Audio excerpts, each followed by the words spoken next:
Je m'adresse au public et je lui dis ceci. Depuis le début, c'est moi qui dis la vérité. Alors, bien sûr, pour notre toute dernière virée, on aurait bien aimé vous raconter qu'à l'image de Ken Loach, toute l'actualité était en quête de sens. Restez forte, s'il vous plaît. Seulement voilà, cette semaine, elle était juste en quête d'essence. Du gasoil, il y en a partout, mais du samplon, il y en a nulle part. Eh oui, la photoraffinerie fermée. Sur Valenciennes, on n'a plus du tout les stations sont vides. Hein. Elle n'était guère raffinée et les journalistes en roue libre se sont souvent contentés de faire le tour de France des stations essence. C'est impossible d'en trouver sur Amiens. Créant, malgré les certitudes de ceux qui ne font pas le plein eux-mêmes, une véritable pénurie de sujets de fond.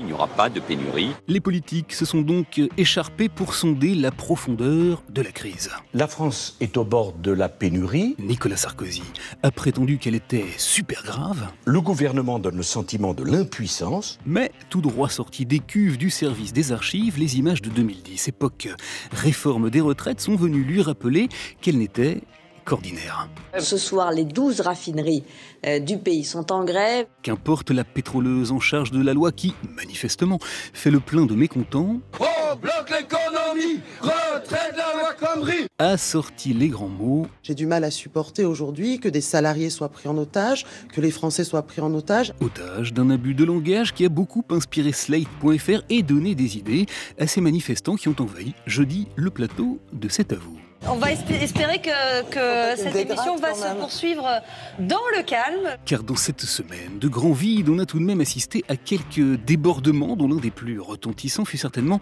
ce chantage de la CGT. L'opinion a été empêchée de paraître ce matin. Qui a empêché tous les quotidiens qui refusaient de publier son communiqué de se voir imprimé. Le fait de prendre en otage un journal pour lui imposer de publier des contenus qui ne d'ailleurs collent pas du tout avec sa ligne éditoriale, est une vraie atteinte à la démocratie et à la liberté de la presse. Voilà, et tandis qu'en France on discutait âprement autour des prises d'otages. Prendre ainsi en otage les consommateurs, notre économie. En Syrie, Daesh, le spécialiste du genre, franchissait un pas supplémentaire dans la mise en scène du macabre.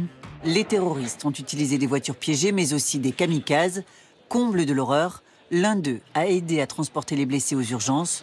Une fois là-bas, il actionne sa ceinture d'explosifs. Dans l'indifférence quasi générale des médias, puisqu'exception faite d'Arte, toutes les autres chaînes de télé étaient clouées à la pompe. Vous avez fait le plein ? Bon, sinon on en a tout de même trouvé une qui n'était pas du tout sur la réserve. Regardez la gare du Nord.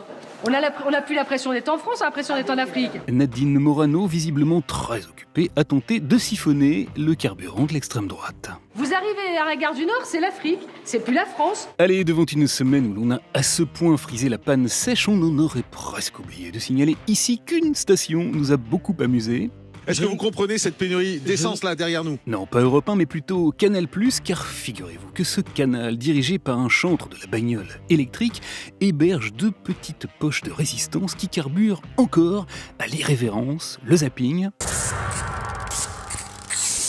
dont les auteurs ont décidé de se mettre à l'abri du coup de pompe dans le train en se portant candidat aux prochaines élections professionnelles sous bannière CGT.